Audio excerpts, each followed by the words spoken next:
My name is Ariana. I was 27 years old when I met William. He was a very kind man. We met at a friend's wedding party. I saw him across the room, and when he walked over to me, we began talking. We talked for a long time that night about our lives, our dreams. The next day, he called me, and soon we were talking every day. We met for coffee, watched movies. He understood me, listened to me, and treated me so well. I loved him, and he loved me. One evening, we were walking in the park when he suddenly stopped, took my hand, and asked me to marry him. My heart raced. I smiled and said yes. We planned a small wedding with just our family and close friends. I felt like the happiest woman in the world, ready to start a perfect life. But life after the wedding was different. It wasn't the happy life I imagined. William's mother, Claudia, was a problem. She lived close and came to our house almost every day without calling.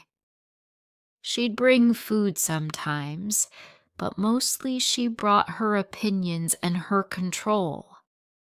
She told William what to do: eat more vegetables, sleep early, wear a jacket, and William always listened, like a child, not like a husband.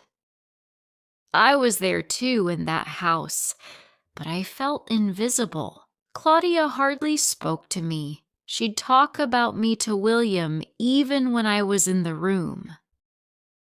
I tried to be kind, to be a good wife, but she made me feel small. Slowly, our house didn't feel like mine. It felt like hers.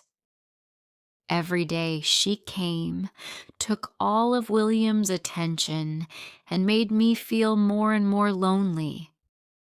One day at lunch, she looked at me and said, "Ariana, you're lucky to be William's wife. Many girls wanted to marry him."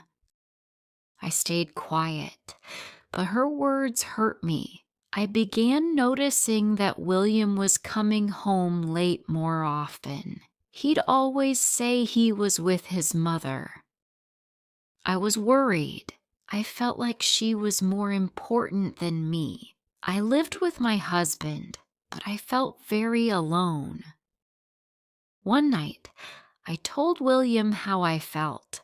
I said, "William, I feel lonely. Your mother is always here. I feel like you're not my husband sometimes." He sighed and said, "Oh, Ariana, you're too sensitive. Mother just wants to help." He didn't understand. He thought I was just complaining. I was alone in this marriage. I felt empty. We started arguing more and more. I cried many nights. I began thinking, was this marriage really for me? After one really bad fight, I decided to leave.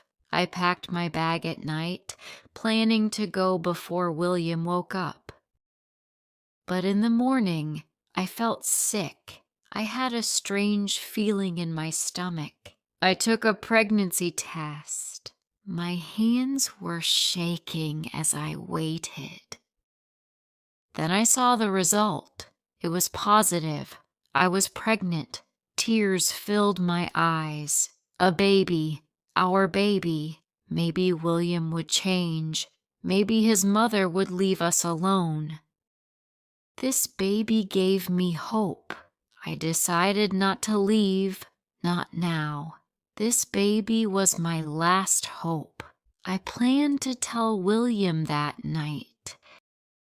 That afternoon, I cleaned the house and cooked William's favorite meal, chicken and rice. Then I lit some candles to make the room look romantic. Suddenly, the front door opened. It wasn't locked, and Claudia walked in, as always, without knocking. My happiness was gone in a second. She entered the living room and froze when she saw the romantic setup, the candles, the dinner. "What is this?" she asked angrily. I took a deep breath and said, "Claudia, I'm pregnant. I'm going to have a baby." She stayed quiet for a moment, then gave a strange, angry laugh. "Pregnant? No, it can't be William's baby," she shouted. "Yes, of course it is," I replied. "What are you saying?" Her face turned red. "You bad girl. You lied. You did this to trap my son. You can't have his baby." I was shocked. I was William's wife. Then suddenly, she raised her hand and slapped me hard on the face.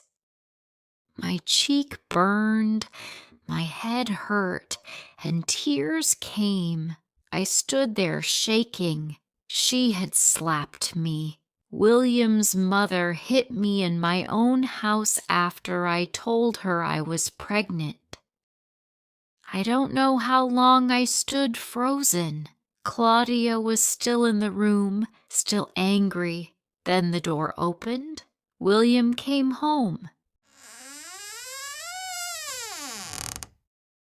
He saw everything, the dinner, the candles, me crying, holding my face, and his mother standing there. "What is happening?" he asked. I tried to speak. She slapped me," I whispered, pointing at Claudia. William looked at her. "Mother, did you hit Ariana?" he asked.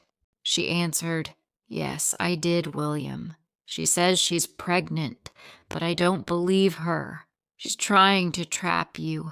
I had to stop her." William looked at her, then at me. My face was red and wet with tears. Then William said, "I believe Ariana." Claudia got very angry. "What did you say?" she asked. "I believe Ariana," William said. "She's my wife. This is my baby." "If you choose her over me," Claudia shouted, "you will no longer be my son." "If I have to choose, then I'm not your son anymore," William said quietly. Claudia screamed, said more angry words, and left, slamming the door behind her. William walked to me and said, "Ariana, I'm so sorry." I cried in his arms. We stood there for a long time, holding each other. After that day, Claudia didn't call for weeks, and William didn't call her either. The house felt peaceful without her. William and I began talking again about everything. He said sorry for not seeing how his mother had hurt me. He promised to put me and our baby first. It wasn't easy, but we began to heal. He tried hard to be a better husband. We went to the doctor together. We saw our baby on the screen. 8 months later, our baby boy was born. William looked at me and said, "Thank you, Ariana. You gave me everything." Our baby brought joy and love into our home. One day my phone rang. It was Claudia. She asked if she could visit the baby. William said it was my choice. I said yes. She came a few days later. She looked thinner and older. I took her to the baby's room.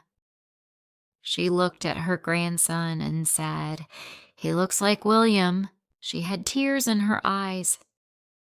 Then she looked at me and said, "Ariana, I was wrong about everything, about you, about the baby. I'm very, very sorry." I nodded. That was enough. She understood now. We didn't become close, but things became peaceful. She never hit me again. She called before coming and stayed quiet while she was here. And William, he never left my side again. Even when things feel broken, love and courage can fix them. Family is not just about blood. It's about respect, support, and standing together. If you liked this story, please like, comment, share, and subscribe.